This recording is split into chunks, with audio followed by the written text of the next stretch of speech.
Hello students, so chapter 7 dual nature of radiation and matter. So அதில் இருக்கிற second long answer நம்ம இப்போ discuss பண்ணலாம். ஸோ எல்லாத்துக்கும் ஹெர்ட்ஸ், ஹால்வர்ட்ஸ் அண்ட் லெனார்ட்ஸ் எக்ஸ்பெரிமெண்ட்டில் கொஞ்சம் டிஃபிகல்ட்டிஸ் இருக்கும். ஏன்னா எந்தெந்த பாயிண்ட்ஸ் எதுக்கு எழுதுறது அப்படிங்கிற மாதிரி ஒரு கன்ஃபியூஷன் இருக்கும். ஸோ இப்போ தெளிவாக வந்து ஹெர்ட்ஸ், ஹால்வர்ட்ஸ் அண்ட் லெனார்ட்ஸ் என்ன சொல்லியிருக்காங்க அப்படிங்கிறத நான் சில பாயிண்ட்ஸில் உங்களுக்கு டிஸ்பிளே பண்ணுறேன். இந்த பாயிண்ட்ஸ் மட்டும் நீங்கள் உங்கள் எக்ஸாம் எழுதுனா போதும். ஓகேவா? ஒரு எக்ஸ்பெரிமெண்ட்டுக்குமே நான் வந்து லிமிட்டடான பாயிண்ட்ஸ் தான் இன்க்ளூட் பண்ணியிருக்கேன். ஸோ இதில் வந்து எந்த எக்ஸ்பெரிமெண்ட்டுமே அவங்க டீப்பாக எக்ஸ்பிளைன் பண்ணல. ஜஸ்ட் என்ன எக்ஸ்பெரிமெண்ட் கண்டக்ட் பண்ணாங்க அப்படின்னு மட்டும்தான், அவங்க என்ன எக்ஸ்பெரிமெண்ட் கண்டக்ட் பண்ணாங்க அண்ட் தென் என்ன வந்து அவங்க கண்டுபிடிச்சாங்க, என்ன அதுலேருந்து கன்க்ளூட் பண்ணாங்க. ஸோ இது மட்டும்தான் இருக்க போகுது. ஸோ ரொம்ப ஈஸியாக இருக்கும். ஸோ ஃபர்ஸ்ட் வந்து ஹெர்ட்ஸ் எக்ஸ்பெரிமெண்ட்லேருந்து ஸ்டார்ட் பண்ணலாம். இப்போது ஹெர்ட்ஸ் எக்ஸ்பெரிமெண்ட்டில் பார்த்தீங்கன்னா நான் வந்து ஒரு 6 பாயிண்ட்ஸ் வந்து இன்க்ளூட் பண்ணியிருக்கேன். ஸோ இந்த 6 பாயிண்ட்ஸ் மட்டும் நீங்கள் உங்களோட எக்ஸாமுக்கு எழுதினீங்கன்னா போதும். அந்த 6 பாயிண்ட்ஸுமே ரொம்ப ஈஸியாக இருக்கும். ஃபர்ஸ்ட் வந்து என்ன ஹெர்ட்ஸ் சொல்லியிருக்காங்க அப்படின்னு ஜஸ்ட் ஒரு வீடியோவாக நான் உங்களுக்கு டிஸ்பிளே பண்ணுறேன். ஸோ அதை யூஸ் பண்ணி எக்ஸ்பிளைன் பண்ணுறேன் அண்ட் தென் நம்ம அந்த 6 பாயிண்ட்ஸையும் நம்ம ரீட் பண்ணி பார்க்கலாம். ஹைன்ரிச் ஹெர்ட்ஸ் அப்படிங்கிற ஒரு சயின்டிஸ்ட் தான் ஃபர்ஸ்ட் வந்து எலக்ட்ரோமேக்னெட்டிக் வேவ்ஸை ஜென்ரேட் பண்ணார். அதுக்கப்புறம் அதை டிடெக்ட் பண்ணார். ஒரு எக்ஸ்பெரிமெண்ட் யூஸ் பண்ணி அந்த எலக்ட்ரோமேக்னெட்டிக் வேவ்ஸை அவர் டிடெக்ட் பண்ணார். ஸோ அதில் என்ன இருக்குது அப்படின்னு பார்த்தீங்கன்னா high voltage induction coil. So அந்த காயில் யூஸ் பண்ணி அவர் வந்து ஒரு ஸ்பார்க் க்ரியேட் பண்ணார். ஜஸ்ட் ஒரு 2 மெட்டாலிக் ஸ்பியர்ஸ்க்கு இடையில் ஒரு ஸ்பார்க் க்ரியேட் ஆச்சு. ஸோ அந்த ஸ்பார்க் என்ன பண்ணுச்சு அப்படின்னா எலக்ட்ரோமேக்னெட்டிக் வேவ்ஸை ப்ரொடியூஸ் பண்ணுச்சு. இப்போது ஒரு நெருப்பு இருக்குன்னா நெருப்பு பக்கத்தில் சுற்றி நம்ம போகும்போது ஒரு அனல் காற்று மாதிரி அடிக்கும் இல்லையா? ஸோ அது மாதிரி தான் இந்த ஸ்பார்க் டிஸ்சார்ஜ் ஏற்படும் போது பக்கத்தில் ஒரு வேவ்ஸ் மாதிரி க்ரியேட் வந்துச்சு. ஸோ அந்த வேவ்ஸ் தான் எலக்ட்ரோமேக்னெட்டிக் வேவ்ஸ். ஸோ அந்த வேவ்ஸ் உருவாகும் போது இது எலக்ட்ரோமேக்னெட்டிக் வேவ்ஸ் தான் நம்மளுக்கு தெரியாது இல்லையா? ஸோ அதை வந்து என்ன பண்ணாருன்னா அந்த வேவ்ஸ் எலக்ட்ரோமேக்னெட்டிக் வேவ்ஸான்னு கண்டுபிடிக்கிறதுக்கு ஒரு டிடெக்டர் யூஸ் பண்ணி டிடெக்ட் பண்ணார். அந்த டிடெக்டரில் என்ன இருக்குதுன்னு பார்த்தீங்கன்னா காப்பர் ஒயரை ஒரு சர்க்குலர் ஷேப்பில் பெண்ட் பண்ணியிருக்காரு. இந்த வீடியோவில் டிஸ்பிளே ஆகுது இல்லையா? ஸோ அந்த மாதிரி ஒரு ஷேப்பில் பெண்ட் பண்ணி அந்த எலக்ட்ரோமேக்னெட்டிக் வேவ்ஸ் அதில் இன்சிடென்ட் ஆகிற மாதிரி வச்சு ஸோ கன்ஃபார்ம் பண்ணார் இது வந்து எலக்ட்ரோமேக்னெட்டிக் வேவ்ஸ் தான் அப்படின்னு. ஸோ இந்த எக்ஸ்பெரிமெண்ட்டை இந்த மாதிரி தான் உங்கள் புக்லேயே எக்ஸ்பிளைன் பண்ணியிருந்தாங்க. ரொம்ப டீப்பாக அந்த எக்ஸ்பெரிமெண்ட்குள்ளே போகலை. இப்போது டிடெக்ட் பண்ண அந்த எலக்ட்ரோமேக்னெட்டிக் வேவ்ஸ் வந்து அவ்வளோ எஃபெக்டிவாக டிடெக்ட் பண்ண முடியல. ரொம்ப டைனி ஸ்பார்க்காக இருக்கும்போது ரொம்ப மைன்யூட்டாக இருக்கும் இல்லையா அதோட விசிபிலிட்டி. ஸோ அப்போது வந்து அதை கரெக்டாக வந்து டிடெக்ட் பண்ண முடியல. ஸோ அவர் என்ன பண்ணாருன்னா நிறையா அட்டெம்ப்ட்ஸ் பண்ணுறாரு. ஸோ நிறைய அட்டெம்ப்ட்ஸ் பண்ணி ஸோ ஃபைனலாக வந்து ஒன்று கண்டுபிடிக்கிறாரு. ஜஸ்ட் அந்த 2 மெட்டாலிக் ஸ்பியர்ஸ் இருக்கு இல்லையா? ஸோ அதை வந்து சன்லைட்டில் அல்ட்ரா வயலட் லைட் முன்னாடி வைக்கும்போது அந்த ஸ்பார்க் வந்து மோர் விகரஸாக இருக்குது, பயங்கரமாக இருக்குது. ஸோ தட் எலக்ட்ரோமேக்னெட்டிக் வேவ்ஸை அவர்னால ஈஸியாக வந்து டிடெக்ட் பண்ண முடிஞ்சுது. ஸோ அப்புறம் தான் அவர் யோசிச்சு பார்த்து லேட்டராக அவர் என்ன கண்டுபிடிச்சாருன்னா அந்த 2 மெட்டாலிக் ஸ்பேஸையும் சன்னில் எக்ஸ்போஸ் பண்ணும்போது ஃபோட்டோஎலக்ட்ரிக் எஃபெக்ட் அங்கே நடந்தது. ஃபோட்டோஎலக்ட்ரிக் எஃபெக்ட்னால் என்னென்ன நம்ம படிச்சிருக்கோம்? ஜஸ்ட் அல்ட்ரா வயலட் லைட்டில் ஒரு மெட்டலை வந்து வைக்கும்போது அதில் இருக்க எலக்ட்ரான்ஸ்க்கு எனர்ஜி கிடைச்சி அது வந்து மூவ் ஆக ஆரம்பிக்கும். கரெக்டாக எலக்ட்ரான்ஸ் ஃப்ளோ இருக்கும். ஸோ அதனால தான் அந்த ஸ்பார்க் வந்து நல்லா பிரைட்டனாக இருந்திருக்கு. ஸோ விகரஸாக இருந்திருக்கு. ஸோ தட் எலக்ட்ரோமேக்னெட்டிக் வேவ்ஸை ஈஸியாக வந்து அது டிடெக்ட் பண்ணுச்சு. ஸோ இதுதான் வந்து ஹெர்ட்ஸ் பண்ணார். இந்த எக்ஸ்பெரிமெண்ட் யூஸ் பண்ணி எலக்ட்ரோமேக்னெட்டிக் வேவ்ஸை ஜென்ரேட் பண்ணி அதை வந்து கரெக்டாக டிடெக்டும் பண்ணார் ஹெர்ட்ஸ். அந்த பாயிண்ட்ஸை நான் ரீட் பண்ணுறேன். In 1887, Heinrich Hertz first became successful in generating and detecting electromagnetic waves with his high voltage induction coil to cause a spark discharge between 2 metallic spheres. So 2 metallic ஸ்பியருக்கு இடையில வந்து ஸ்பார்க் டிஸ்சார்ஜ் ஏற்படுது. எதை use பண்ணி இதை வந்து அவர் create பண்ணார்? High voltage induction coil use பண்ணி அவர் வந்து ஸ்பார்க் ஏற்படுத்தினார். அந்த 2 மெட்டாலிக் ஸ்பியருக்கு இடையில ஸ்பார்க் வந்து க்ரியேட் பண்ணார். செகண்ட் பாயிண்ட் பாருங்கள். When a spark is formed, the charges will oscillate back and forth rapidly. The electromagnetic waves are produced. So அந்த ஸ்பார்க் வந்து ஃபார்ம் ஆகும்போது அங்கே இருக்கிற அந்த சார்ஜஸ் வந்து ஆசிலேட் ஆச்சான். ஸோ பேக் அண்ட் ஃப்ரோத்னால் முன்னாடி பின்னாடி ஆசிலேட் ஆகிருக்கு ரொம்ப ஃபாஸ்ட்டாக. ஸோ இப்படி ஆசிலேட் ஆகும்போது பக்கத்தில் எலக்ட்ரோமேக்னெட்டிக் வேவ்ஸ் ப்ரொடியூஸ் ஆகிருக்கு. தேர்ட் பாயிண்ட் பாருங்கள், the electromagnetic waves that produced were detected by the detector that has a copper bend. So நான் டிடெக்டர் சொன்னேன் இல்லையா, ஸோ அதே மாதிரி அதுதான் இங்கே போட்டிருக்காங்க, copper wire bent in the shape of a circle. Although the detection of waves is successful, there is a problem in observing the tiny spark produced in the detector. So அவர் வந்து சக்ஸஸ்ஃபுல்லாக அந்த spark use பண்ணி அந்த electromagnetic வேவ்ஸை detect பண்ணால் கூட so அந்த spark வந்து ரொம்ப டைனியாக இருக்குது. ஸோ அந்த மாதிரி ஸ்பார்க்கை டிடெக்ட் பண்ணுறதுல கொஞ்சம் அவருக்கு ப்ராப்ளம் இருந்திருக்கு. இப்போது நெக்ஸ்ட் பாயிண்ட் படிங்க. In order to improve the visibility of the spark, Hertz made many attempts and finally noticed an important thing, that small detector spark become more vigorous when it was exposed to ultraviolet light. So அவர் ரொம்ப நிறைய attempts பண்ணுறாரு and finally அவர் என்ன notice பண்ணுறாருன்னா, ultraviolet லைட்டில் அந்த ஸ்பியரை வந்து expose பண்ணும்போது அவருக்கு வந்து அந்த ஸ்பார்க் வந்து மோர் விகரஸாக இருந்திருக்கு. The reason for the behavior of the spark was not known at that time. Later it was found that it is due to the Photoelectric Effect. So அந்த டைமில் அவங்க வந்து எதனால் விகரஸாக இருந்தது, என்ன நடந்தது அப்படின்னு அவங்களால கண்டுபிடிக்க முடியல. பட் லேட்டர் அவங்க வந்து ஃபோட்டோஎலக்ட்ரிக் எமிஷனால் தான் அது வந்து இவ்வளோ விகரஸாக இருந்திருக்கு அப்படின்னு சொல்லிட்டு அவங்க லேட்டர் கண்டுபிடிச்சிருக்காங்க. ஸோ சிக்ஸ்த் பாயிண்ட் பாருங்கள், whenever ultraviolet light is incident on the metallic sphere, the electrons on the outer surface are emitted, which cause the spark to be more vigorous. So ultraviolet light வந்து incident ஆகும்போது அங்கே இருக்க electrons வந்து அந்த ஸ்பியரை சுற்றி சுற்ற ஆரம்பிக்கும், அதுக்கு எனர்ஜி கிடச்சி. ஸோ அது வந்து ஃப்ளோ ஆக ஆரம்பிக்கும் இல்லையா. ஸோ அப்போ வந்து அந்த ஸ்பார்க் வந்து மோர் விகரஸாக இருந்திருக்கு. ஸோ இந்த 6 பாயிண்ட்ஸ் ரொம்ப ரொம்ப ஈஸியாக. ஸோ இப்போ வந்து உங்களுக்கு ஹெர்ட்ஸ் எக்ஸ்பெரிமெண்ட்னா என்னென்னு தெரிஞ்சிருக்கும். இந்த 6 பாயிண்ட்ஸுமே இப்போ உங்களால் பார்க்காம கூட சொல்ல முடியும். ஓகேவா. ஸோ இப்போது நெக்ஸ்ட்டு ஹால்வார்ட்ஸ் அப்சர்வேஷன் பார்க்கலாம். ஸோ அவர் என்ன அப்சர்வ் பண்ணார் அப்படின்னு சொல்லிட்டு இப்போ பார்த்துடலாம். இப்போ வந்து ஹால்வார்ட்ஸ் வந்து என்ன பண்ணுறாரு அப்படின்னா, அந்த ஸ்பார்க் வந்து ஸ்ட்ரேஞ்சாக பிஹேவ் ஆச்சு இல்லையா, விக்ரஸாக ஆச்சு இல்லையா, அல்ட்ராவயலட் லைட் கூட அதை எக்ஸ்போஸ் பண்ணும்போது.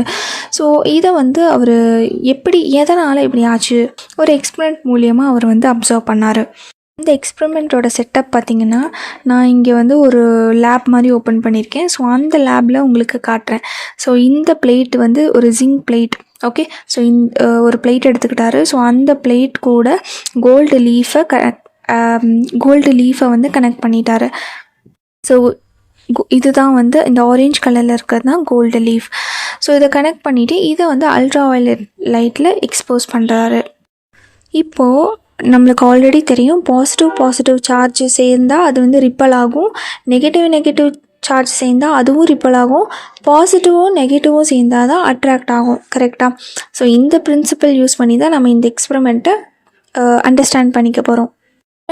ஸோ இந்த எக்ஸ்பெரிமெண்ட்டில் பாருங்கள், இப்போது நான் இந்த நெகட்டிவ் அந்த சார்ஜ்டு ராடை நான் வந்து இப்போது அந்த ஜிங்க் பிளேட்டில் வைக்க போகிறேன். ஸோ அப்போ என்ன ஆகும்னா, அந்த நெகட்டிவ் பிளேட்டை நான் இங்கே கொண்டு வரும்போது அந்த நெகட்டிவ்லி சார்ஜ்டு அந்த பார்ட்டிகல்ஸ் வந்து ஜஸ்ட் அந்த கோல்ட் லீஃபில் பாஸ் ஆகும். ஓகேவா. ஸோ அப்போ பாஸ் ஆகும்போது அந்த 2 லீஃப்லேயுமே அந்த நெகட்டிவ் சார்ஜ் எப்படி பாஸ் ஆகும்போது, ஸோ 2 லீஃப்மே நெகட்டிவ்லி சார்ஜாக இருக்குமா, அப்போ என்ன ஆகும், 2 லீஃப்மே ரிப்பல் ஆகும். ஸோ அப்போ நார்மலாக ஒட்டி இருந்த அந்த கோல்டு லீஃப் இப்போது வந்து ரிப்பல் ஆகும்போது விரிஞ்சிடுச்சு. ஸோ இதே மாதிரி நான் இப்போ என்ன பண்ண போகிறேன் அப்படின்னா, மறுபடியும் எகெயின் நான் வந்து அந்த ராடை பக்கத்தில் கொண்டு வரேன். ஸோ பக்கத்தில் கொண்டு வர அது எக்ஸ்ட்ரா தான் விரியுது. கரெக்டாக. ஸோ எக்ஸ்ட்ரா விரிஞ்சிட்டே இது, ஏன்னா வந்து அதோட நெகட்டிவ் சார்ஜ் வந்து அதில் நிறையா பாஸ் ஆகுது. ஸோ 2 லீஃப்மே ரொம்ப நெகட்டிவ் சார்ஜை அது வந்து அக்செப்ட் பண்ணிக்குது. ஸோ அப்போ அதோட ரிப்பல்ஷனும் ரொம்ப அதிகமாக இருக்கும். ஸோ அப்போ ரொம்ப பெருசாக விரியுது. ஓகே. இப்போ நான் என்ன பண்ண போகிறேன் அப்படின்னா, இந்த 2 லீவ்ஸையும் நான் வந்து ஒட்டுக்கா வந்து ஒட்டுற மாதிரி பண்ண போகிறேன். ஸோ அப்போ என்ன பண்ணணும், இங்கே இருக்கிற அந்த நெகட்டிவ் சார்ஜஸ் எல்லாத்தையும் நான் ரிமூவ் பண்ணால் தான் எனக்கு வந்து இந்த கோல்டு லீவ்ஸ் பழையபடி ஒட்டும். கரெக்டாக. ஸோ என்ன பண்ண போகிறேன்னா, நான் அந்த பாசிட்டிவ் ராடை தூக்கிட்டு போய் பக்கத்தில் வைக்க போகிறேன். ஸோ பக்கத்தில் வைக்கும்போது அந்த பாசிட்டிவ் ராடு வந்து இருக்கிற எலக்ட்ரான்ஸை அப்படியே அட்ராக்ட் பண்ணி அது பக்கம் இழுத்துக்கும். ஸோ இழுக்க அதில் இருக்கிற நெகட்டிவ் சார்ஜஸ் குறைஞ்சிட்டே வரும், கோல்டு லீஃபில் இருக்கிற நெகட்டிவ் சார்ஜஸ். ஸோ அப்போ ஃபைனலாக கோல்டு லீவ்ஸ் வந்து ஒட்டிடுச்சு. ஸோ இப்போ கோல்டு லீஃப் ஒட்டிடுச்சா, இப்போ நான் மறுபடியும் என்ன பண்ணுறேன்னா, எக்ஸ்ட்ராவாக நான் பாசிட்டிவ் சார்ஜ் அதுக்கு நான் கொடுத்துட்டே இருக்க போகிறேன். ஸோ கொடுத்துட்டே இருக்கும்போது என்ன ஆகும், இது எக்ஸ்ட்ராவாக பாசிட்டிவ் சார்ஜ் ஆகிட்டே வரும், ரெண்டு சைடும் பாசிட்டிவ் சார்ஜ் ஆகிடுமா. ஸோ அப்போ என்ன ஆகும், அந்த கோல்ட் லீவ்ஸ் வந்து விரிய ஆரம்பிச்சிடும். ஓகே, ஸோ இந்த மாதிரி தான் அந்த கோல்ட் லீவ்ஸ் பக்கத்தில் சுருங்கியும் நிற்கும் அண்ட் தென் விரிஞ்சும் நிற்கும். ஸோ இந்த பிரின்சிபலை பேஸ் பண்ணி தான் இப்போது இந்த ஹால்வாட்ஸ் பண்ணியிருக்கிற எக்ஸ்பெரிமெண்ட்டில் இந்த மாதிரி ஒரு ராடை பக்கத்தில் கொண்டு போக மாட்டார், பட் அல்ட்ரா வயலட் ரேஸை அந்த ஜிங்க் பிளேட் மேலே இன்சிடென்ட் பண்ண வைப்பார். ஸோ நம்ம ஃபோட்டோ எலக்ட்ரிக் எஃபெக்ட்லேயே படிச்சிருக்கோம், அல்ட்ரா வயலட் ரேஸ் வந்து மெட்டலில் இன்சிடென்ட் ஆகும்போது என்ன ஆகும், அது அந்த மெட்டீரியலில் இருக்கிற எலக்ட்ரான்ஸ் ஃபுல்லாகவே வெளியில் வந்து எக்ஸைட்டட் ஸ்டேட்டுக்கு போய் அது வந்து மூவ் ஆக ஆரம்பிச்சிடும். கரெக்டாக? ஸோ அதே தான் இங்கே நடக்க போகுது. ஸோ அந்த கோல்ட் லீவ்ஸில் இருக்கிற நெகட்டிவ் சார்ஜஸை அது வந்து அந்த அல்ட்ரா வயலட் ரேஸ் வந்து எடுத்துடும். ஸோ தட் அந்த கோல்ட் லீவ்ஸ் வந்து மோர் பாசிட்டிவ் சார்ஜாக மாறிடும். இப்போது உங்களோட புக்கில் இருக்கிற இமேஜஸை நான் எக்ஸ்பிளைன் பண்ணுறேன். ஓகேவா? ஏபிசின்னு 3 இமேஜ் கொடுத்துருக்காங்க. இமேஜ் ஏல பாருங்கள், ஆல்ரெடி வந்து அந்த zinc plate and gold leaves வந்து பாசிட்டிவ் சார்ஜில் தான் இருக்குது. இப்போ நான் அல்ட்ரா வயலட் ரேஸை கொடுத்தேன்னா அங்கே வந்து அந்த அல்ட்ரா வயலட் ரேஸ் வந்து எடுத்துக்கிறதுக்கு எந்த எலக்ட்ரான்ஸுமே இல்லை. அப்போது நோ சேஞ்ச், அங்கே எந்த சேஞ்சுமே இருக்காது. இதுவே இமேஜ் பியில் பாருங்கள், அது வந்து நெகட்டிவ்லி சார்ஜாக இருக்குது அந்த லீவ்ஸ். கரெக்டாக? ஸோ அப்போது அந்த அல்ட்ரா வயலட் ரேஸ் இன்சிடென்ட் ஆகும்போது என்ன ஆகும்னா இருக்கிற எலக்ட்ரான்ஸ் ஃபுல்லாக ஃப்ளோ ஆகி அப்படியே வெளியில் பறந்து போயிடும். ஓகேவா? அந்த எலக்ட்ரான்ஸ் வந்து சுருங்க ஆரம்பிக்கும், பக்கத்தில் வர ஆரம்பிக்கும். ஸோ இந்த ஆரோ மார்க் இன்வெர்ட்ஸாக மார்க் பண்ணியிருக்காங்க இல்லையா? ஸோ இது வந்து அதை தான் டினோட் பண்ணுது. ஸோ ரெண்டுமே அந்த 2 லீவ்ஸுமே பக்கத்தில் வர ஆரம்பிக்கும். ஓகே, ஸோ இப்போது வந்து எக்ஸ்ட்ராவாக நம்ம வந்து அது கொடுத்துட்டே இருக்கோம், அந்த அல்ட்ரா வயலட் ரேஸை கொடுத்துட்டே இருக்கோம். அந்த இமேஜ் சீல பாருங்கள். ஸோ இருக்கிற எலக்ட்ரான்ஸ் எல்லாம் வெளியில் போயிடும். அப்போது என்ன ஆகும், அந்த 2 லீவ்ஸும் மோர் பாசிட்டிவ் சார்ஜாக மாறிடும்.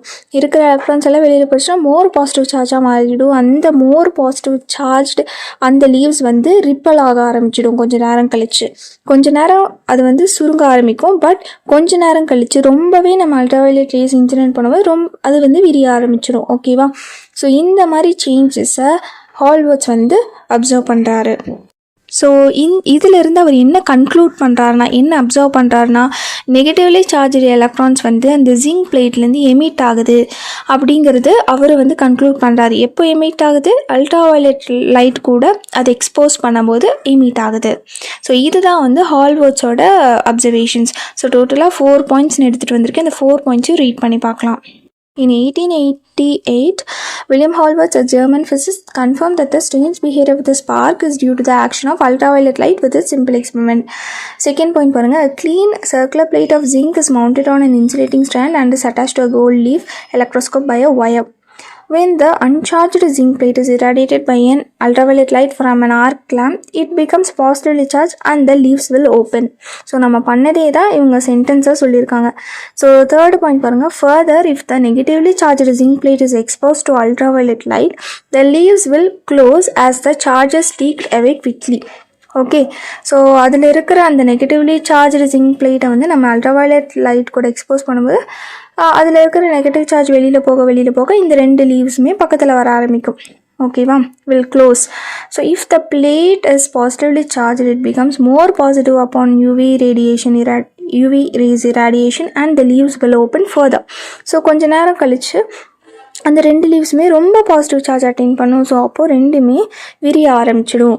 From these observations it was concluded that negatively charge electrons were emitted from the zinc plate under the action of ultraviolet light. Okay, so 4 points தான் ரொம்ப ஈஸியான பாயிண்ட்ஸ். ஸோ இப்போது லெனார்ட் என்ன சொன்னாங்க அப்படின்னு சொல்லி இப்போ பார்க்கலாம். ஹால்வர்ட்ஸ் என்ன கண்டுபிடிச்சாருன்னா, ஒரு மெட்டல் மேலே அல்ட்ராவயலட் லைட் வந்து இன்சிடென்ட் ஆகும்போது அதிலிருந்து எலக்ட்ரான்ஸ் வந்து எமிட் ஆகுது, வெளியில் வருது அப்படின்னு சொல்லி கண்டுபிடிச்சாரு. பட் லெனார்ட் என்ன கண்டுபிடிக்க போகிறான்னா, என்ன டைப் ஆஃப் மெட்டல் எடுக்கணும், லைக் பாசிட்டிவ்லி சார்ஜ்டு மெட்டல் எடுத்தால் எஜெக்ட் ஆகுமா, இல்லை நெகட்டிவ்லி சார்ஜ்டு மெட்டல் பிளேட் எடுத்தால் எஜெக்ட் ஆகுமா அப்படின்னு சொல்லி கண்டுபிடிக்கிறாரு. ஸோ அவர் ஒரு சிம்பிள் எக்ஸ்பெரிமெண்ட்டை அவர் வந்து கண்டக்ட் பண்ணுறாரு. அவர் என்ன பண்ணுறாருன்னா, எவாக்குவேட்டட் டியூப் எடுத்துக்கிட்டாரு, நான் இந்த இமேஜில் டிஸ்பிளே பண்ணுற மாதிரி. ஸோ அதில் வந்து கேத்தோட் இந்த சைடும் ஆனோடு இந்த சைடு. கேத்தோடுனா நெகட்டிவ்லி சார்ஜ்டு பிளேட், ஆனோடுனா பாசிட்டிவ்லி சார்ஜ்டு பிளேட். ஸோ அதுக்கு பேட்ரி கனெக்ஷன் அண்ட் தென் அந்த கரண்ட் என்ன கரண்ட்டுன்னு எவ்வளோ கரண்ட் ஃப்ளோ ஆகுது அப்படின்னு மெஷர் பண்ணுறதுக்கு கேல்வனோமீட்டரையும் அவர் ப்ளேஸ் பண்ணிட்டாரு. ஸோ இப்போ வந்து மேலேருந்து அல்ட்ராவயலட் லைட்டை அவர் வந்து கேத்தோடுக்கு இன்சிடென்ட் பண்ணுறாரு ஃபஸ்ட்டு. ஸோ அது நெகட்டிவ்லி சார்ஜ் பிளேட்டாக, ஸோ அதில் வந்து அவர் இன்சிடென்ட் பண்ணுறாரு. ஸோ அப்போ என்ன ஆகுது அப்படின்னா அதில் இருக்கிற எலக்ட்ரான்ஸுக்கு எனர்ஜி கிடச்சி, ஸோ அல்ட்ராவயலட் லைட் வந்து ஒரு மெட்டலில் படும்போது ஸோ அதில் இருக்கிற எலக்ட்ரான்ஸ்க்கு எனர்ஜி கிடச்சி வெளியில் வரும் இல்லையா. ஸோ அதுதான் இங்கே நடக்குது. ஸோ கேத்தோடில் படும்போது அந்த கேத்தோடில் தான் நிறையா நெகட்டிவ் சார்ஜஸ் இருக்கும். ஓகே, ஸோ அந்த நெகட்டிவ் சார்ஜஸ் எல்லாம் எனர்ஜி கிடச்சி வெளியில் எமிட் ஆகுது. ஸோ இந்த இமேஜில் காட்டுற மாதிரி. ஸோ அந்த நெகட்டிவ் சார்ஜ்டு பார்ட்டிகல்ஸ் வந்து எதை நோக்கி போகும்? ஆனோடு நோக்கி போகும். ஏன்னா ஆனோடு வந்து பாசிட்டிவ்லி சார்ஜ்டு பிளேட்டு. ஸோ அந்த பாசிட்டிவ்லி சார்ஜ்டு பிளேட் என்ன பண்ணுதுன்னா இங்கே இருக்கிற எலக்ட்ரான்ஸ் எல்லாம் அட்ராக்ட் பண்ணி அது பக்கம் இழுத்து வச்சுக்குது. ஓகேவா? ஸோ இதை வந்து ஒரு பக்கம் அப்சர்வ் பண்ணுறாரு. இன்னொரு பக்கம் என்ன பண்ணுறாருன்னா அந்த அல்ட்ராவயலட் ரேடியேஷனை, அந்த அல்ட்ராவயலட் ரேஸை ஆனோடு நோக்கி திருப்புறாரு. ஸோ ஆனோடு நோக்கி திருப்பும்போது அங்கே வந்து எந்த எலக்ட்ரான்ஸுமே எஜெக்ட் ஆகலை, எந்த எலக்ட்ரானோட ஃப்ளோவுமே இல்லை. ஸோ கேல்வனோமீட்டரில் செக் பண்ணுறாரு, நோ கரண்ட் ஃப்ளோ. ஏன்னா அதுதான் பாசிட்டிவ்லி சார்ஜ் ஆச்சு, அதில் வந்து நெகட்டிவ்லி சார்ஜ்டு பார்ட்டிகல்ஸ் இருக்காது. ஸோ அதனால தான் அந்த மாதிரி காட்டியிருக்கு. ஸோ அப்போ இதுலேருந்து அவர் என்ன கன்க்ளூட் பண்ணுறாருன்னா நெகட்டிவ்லி சார்ஜ்டு பிளேட் மேலே அல்ட்ராவயலட் ரேஸ் இன்சிடென்ட் பண்ணும்போது தான் அங்கேருந்து எலக்ட்ரான்ஸ் வந்து எஜெக்ட் ஆகுது, நெகட்டிவ்லி சார்ஜ்டு பார்ட்டிகல்ஸ் எஜெக்ட் ஆகுது அப்படின்னு சொல்லி லெனார்ட் வந்து கன்க்ளூட் பண்ணுறாரு. லெனார்ட் எக்ஸ்பெரிமெண்ட்டுக்குமே 4 பாயிண்ட்ஸ் எடுத்து வச்சுருக்கேன். ஸோ இந்த 4 பாயிண்ட்ஸ் மட்டும் நீங்கள் ஃபாலோ பண்ணிக்கலாம். In 1902, Lenard studied this electron emission phenomena in detail. The apparatus consists of 2 metallic plates A and C placed in an evacuated quartz bulb. The galvanometer G and battery B are connected in the circuit. When ultraviolet light is incident on the negative plate C, an electric current flows in the circuit that is indicated by the reflection in the galvanometer. So negative plate C நோக்கி ultraviolet rice வந்து நம்ம போடும்போது electrons flow ஆகுது. On the other hand, if the positive plate is irradiated by the ultraviolet light, no current is observed in the circuit.